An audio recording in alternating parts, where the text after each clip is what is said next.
Hello everyone, welcome to a new lecture. In this video we are going to talk about bonds. As you know, in the previous lecture we talked about atoms. We talked about how all matter consists of atoms. But these atoms are individual islands. These atoms has to be connected somehow in order to create coherent matter. So through what are atoms connected? Well, atoms are connected through something that is called a bond. So what is a bond?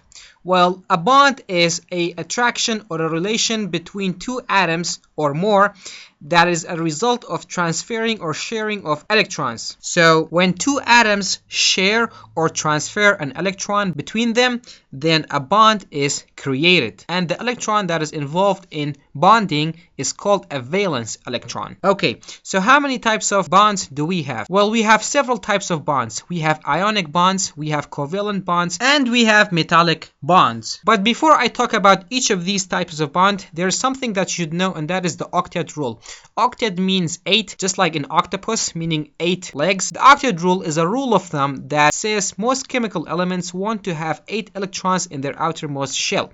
If they have less than 8, they are not stable. Therefore, they require to have 8 electrons in their outermost shell. And that's why most elements are reactive.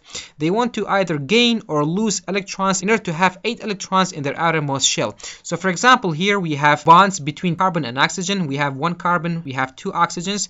This is carbon dioxide. So carbon has 4 valence electrons and oxygen has 6. So the bond occurs since carbon wants to gain 4 more valence electrons and oxygen wants to get 2. They will share electrons. So carbon will give 2 and oxygen will give 2 on this side. On this side, carbon will give 2 and oxygen will give 2. As a result of that, oxygen will have 8, carbon will have 8, and oxygen will have 8. And all of them will have 8 electrons in their outermost shell, and they will satisfy the octet rule, or they will be stable. Okay, so this is about the octet rule. Now let's talk about the types of bonds that we have. The first one, ionic bonds. Ionic bonds are formed when atoms of one element give up one or more of their valence electrons to atoms of another element to form ions. So if you have 2 atoms and one of the atoms need electron and the other one want to lose an electron or more than one electron, ions are created as a result of that, and an ionic bond is formed. So as you can see, here we have an atom and here we have an atom. This is sodium and this is fluorine. Sodium has 2, 4, 6, 8, 10, 11 electrons. It has 1 valence electron. Fluorine has 2, 4, 6, 8, 9 electrons. As you can see, the outermost shell of sodium has 1 electron or 1 valence electron. The outermost shell of fluorine has 7 electrons.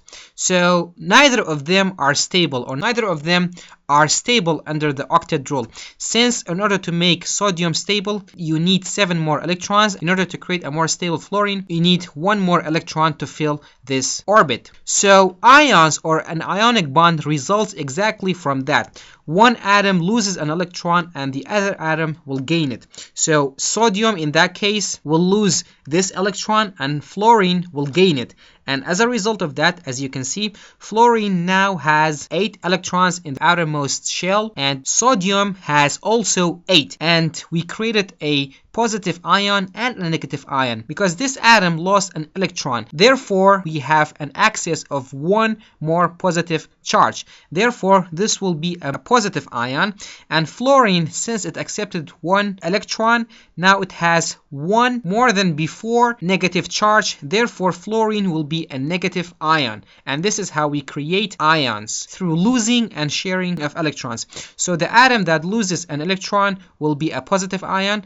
The atom that gains an electron will be a negative ion, and between these 2 atoms, ionic bonds are formed. The next type of bonds that we have is covalent bonds. Covalent bonds are bonds formed as a result of sharing of electrons between 2 atoms. So in this type of bond, we don't have losing and accepting of electrons, but what we have is sharing of electrons. So for example, here we have 2 hydrogen atoms and both of them have only 1 electron. If hydrogen atom loses the electron, the other one will gain it and it will have 2 electrons and it will be stable.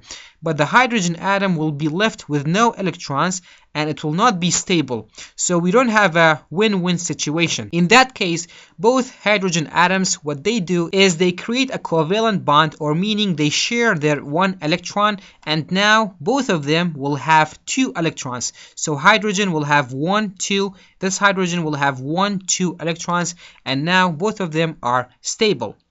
The next type of bonds that we have is metallic bonds.